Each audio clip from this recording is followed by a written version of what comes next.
Good morning Luzon, Visayas, Mindanao at sa buong mundo. Isang pinagpalang Biyernes ng umaga. Yan, purihin ng Diyos sa umagang ito mga kapatid. Bago tayo mag-umpisa, tayo po ay umawit sa Panginoon.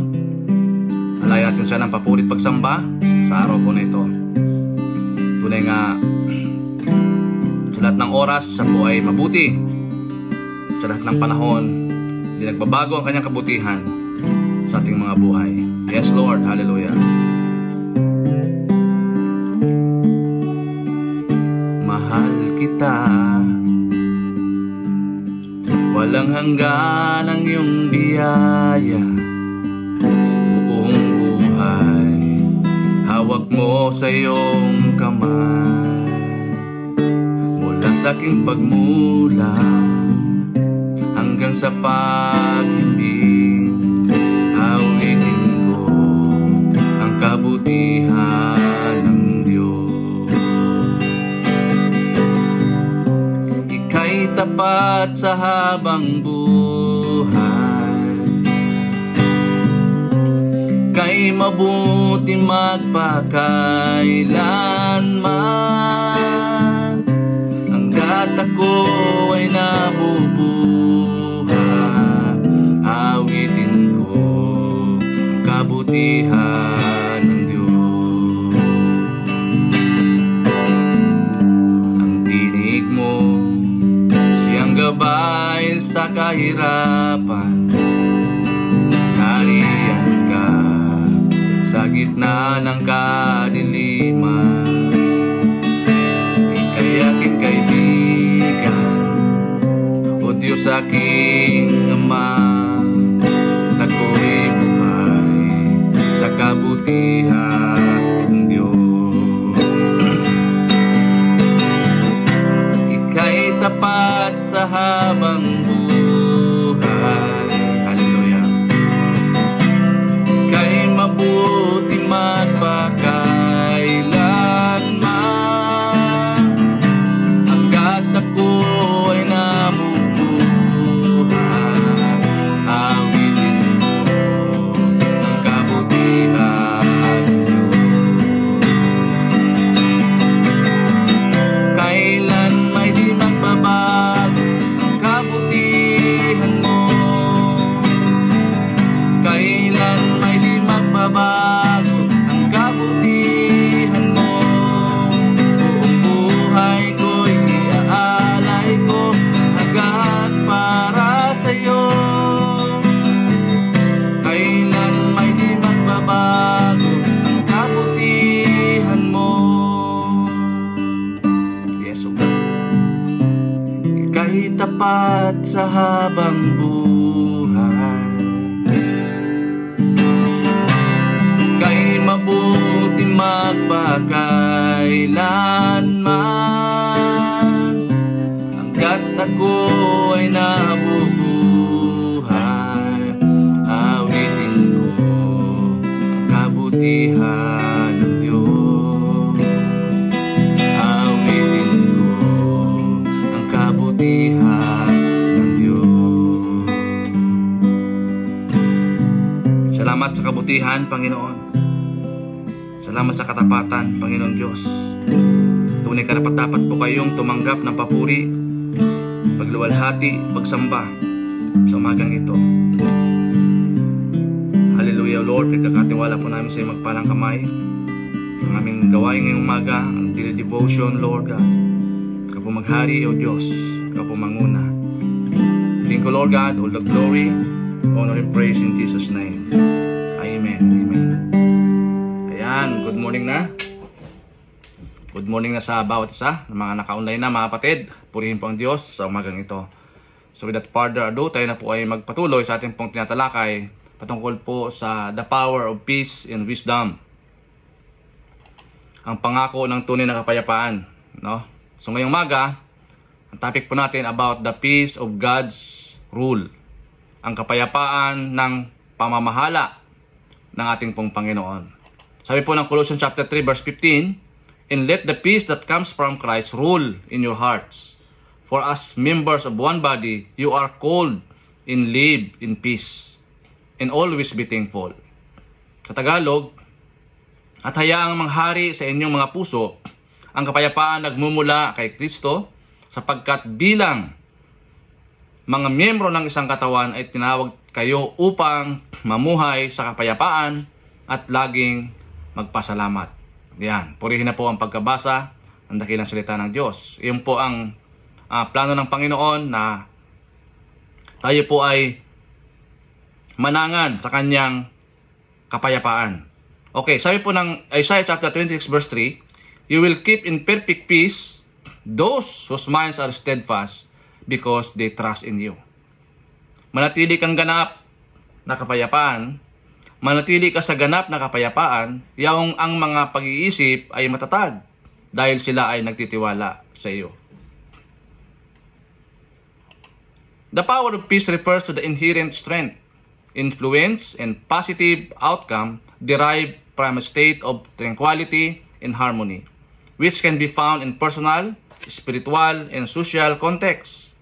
This power allows individuals to face challenges with resilience, foster an understanding, and create more humane society by prioritizing nonviolent solution over force. It can be experienced as a calm and confident spirit, a hopeful heart, and a quiet conscience. In its pursuit often involves self-awareness, mindfulness, and a commitment to confront problems courageously rather than escaping them. Kaya nga, ang turo ng mundo taliwas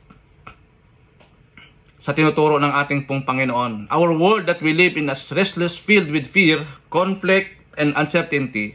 But as children of God, we are not ruled by chaos. Ulitin ko, we are not ruled by chaos. We are ruled by Christ. His peace is not temporary or fragile. It is firm because it flows from His eternal throne. When you let the peace of God rule in your heart, it means you allow His sovereignty, not your circumstances, to decide your attitude.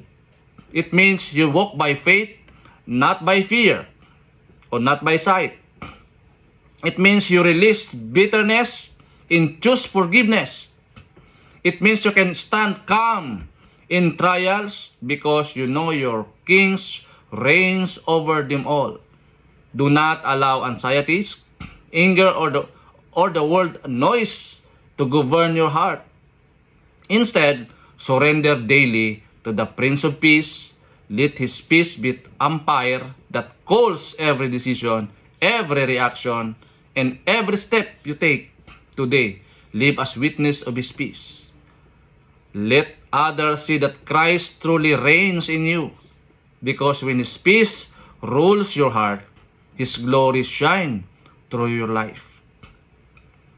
Hindi pwedeng maitago ito, mga kapatid. Magkaiba yung pamantayan ng mundo sa pamantayan ng ating pong Panginoong Hesus. Yung peace that surpasses all understanding, that will guard our heart and mind. May kapayapaan tayo sa kabila ng mga kaguluhan sa ating pong paligid because we are ruled by Christ and we are not ruled by chaos. We are ruled mismo ng ating pong Panginoon. So ano po ang ating teaching ngayong umaga? Number 1, God peace comes from His rule. Ang kapayapaan ng Diyos ay nagmumula sa kanyang pamamahala. Kapag ang isang bansa, ang isang community na kapaloob sa pamamahala ng Diyos, mapayapa po yan. Kasaya po ng Daniel chapter 4 verse 35, all the people of the earth are nothing compared to Him. He does as He pleases among the angels of heavens and among the people of the earth. No one can stop Him or say to Him, what do you mean by doing these things?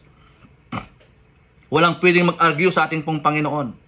Peace is not merely the absence of conflict, but the presence of God's order in our lives. When Christ rules our hearts, His peace settles our fear, doubt, anxieties. His sovereignty assure us that nothing happens apart from His will. Iyon po yung garantiya, mga kapatid. So number 2, peace shape for relationship. Okay, hinuhugis ng kapayapaan ang isang relasyon. Ephesians chapter 4 verse 3, make every effort to keep yourselves united in spirit, binding yourselves together with peace. Kaya sabi po ni Paul sa mga churches, Christ's peace rule. That means His peace become the deciding factor in your life, in how we treat others. Instead of division, envy, or pride, we choose forgiveness or unity in love. Yan, napaganda po mga kapatid. No? Number 3, peace point to eternity. No? Ito po ay nakatuon sa eternity. Kasi po ng Revelation chapter 21 verse 4, He will wipe every tear from their eyes, and there will be no more death or sorrow or crying or pain. All these things are gone forever. Kapag andun ka na sa eternity, kasama mo na ang Panginoon, all these tears, ito ay iwa-wipe out na ng Panginoon. Mawawala ng kamatayan, mawawala na yung kapighatian, kasakitan, mawawala na. The peace we experience now is a fourth state. Ibig sabihin mga kapatid, yung mga nangyayari sa atin ngayon, ito ay lamang ay pansamantala. Because we are aiming to the eternal kingdom, where His rule will be complete and perfect. And this hope strengthen us to live faithfully today. Diba? Meron ka man ngayong pinagdadaanan, hindi yan pang matagalan. Pansamantala lamang yan. Dahil sa Diyos, meron pong pang walang hanggan kapayapaan. Yan. So, paano natin i-apply mga kapatid ang mga bagay na ito? Number 1, trust in His sovereignty. Tiwala sa Kanyang kapangyarihan. Since God rules over all things, you can rest knowing nothing is beyond His control. Instead of being anxious, surrender your worries to Him, diba? In prayer. Kaya nga sa Philippians chapter 4 verse 6 to 7, diba? Do not be anxious of everything, but in everything, but by prayer and supplication, present your request to God. Diba? Trust in His sovereignty. Huwag ka na mag-alinlangan pa. And number 2, obey with confidence. Sumunod ka ng mayroong pagtitiwala sa puso mo. Because God rules, your obedience is not in vain. Even if the world resists, His purpose will stand forever. Romans 8:28, diba? All things work together for good. And number 3, endure trials calmly. The peace of God rules, steadies your heart in suffering because His plan is wise and good even when you don't understand it. Meron pong planong Panginoon sa lahat ng mga pagsubok na ating naranasan. Magtiis sa pagsubok, sa mga pagsubok, dahil ito ay pansamantala lamang. Katulad ng pangako ng Panginoon sa walang hanggan, na lahat ng paghihirap, kapighatian, ay mapaparang na. Hallelujah. Purihin po ang Panginoon. So as a question to consider, what areas of my life have I not fully surrendered to God's rule? Meron pa bang mga bahagi ng aking buhay ang hindi ko lubos na isinusuko o pinagkakatiwala sa pamamahala ng Diyos?